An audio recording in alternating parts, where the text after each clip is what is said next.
reformasi politik ini terkait dengan reformasi dalam undang-undang tentang pemilu, tentang partai politik, dan tentang MD3, undang pemilu dan undang-undang tentang badan-badan perwakilan kita. Hari ini telah disampaikan kepada kami beberapa poin, ada 15 poin terkait dengan usulan dari koalisi masyarakat sipil untuk kodifikasi RUU Pemilu, dan kami menerima dengan baik dan sangat berterima kasih kepada rekan-rekan yang menyampaikan masukan dan saran kepada pemerintah, dan kami terima dengan dialog hati terbuka. Jadi kita menghargai semua masukan ini, dan beberapa hal memang kami sependirian dan sependapat bahwa sangat diperlukan kita melakukan reformasi di bidang politik, birokrasi dan hukum kita. Dan dalam reformasi politik ini terkait dengan reformasi dalam undang-undang tentang pemilu, tentang partai politik, dan tentang MD3. Mengapa kita bicara tentang partai politik? Oleh karena setelah amandemen UUD 45, partai politik itu begitu besar peranannya, tidak bisa ikut pemilu legislatif kecuali partai politik, dan tidak bisa mencalonkan pasangan calon presiden kecuali partai politik. Jadi partai betul-betul harus kita benahi, karena tidak mungkin kita menciptakan demokrasi kalau partainya sendiri tidak demokratis. Jadi betul ini merupakan satu masukan berharga bagi kami, dan kemudian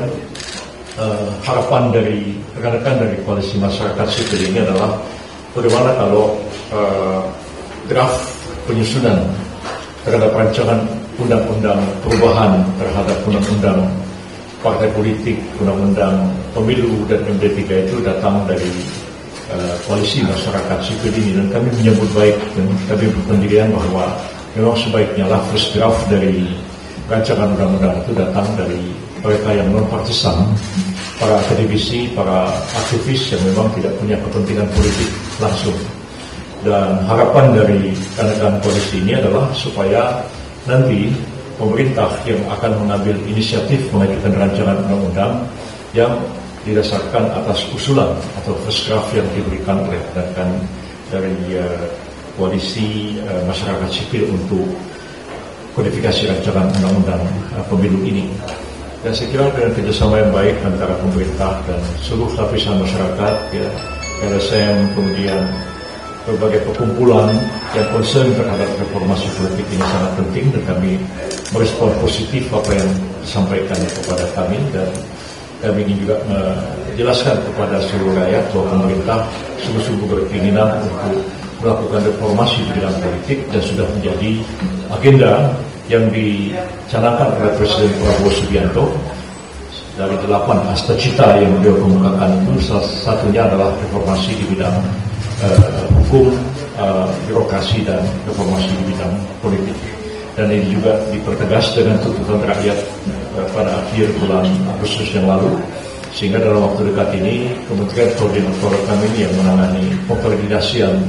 di bidang hukum juga akan segera melakukan rapat koordinasi, mengundang berbagai kementerian dan lembaga, baik Kementerian Dalam Negeri, Kementerian Hukum, KPU, dan lain-lain, untuk kita sesegera mungkin mempersiapkan rancangan undang-undang ini, membahasnya. Mudah-mudahan bisa diselesaikan pada tahun 2026 yang akan datang, sehingga jauh hari sebelum pemilu RUU-nya sudah selesai, lalu KPU-nya sudah dipilih dari pusat sampai ke daerah-daerah,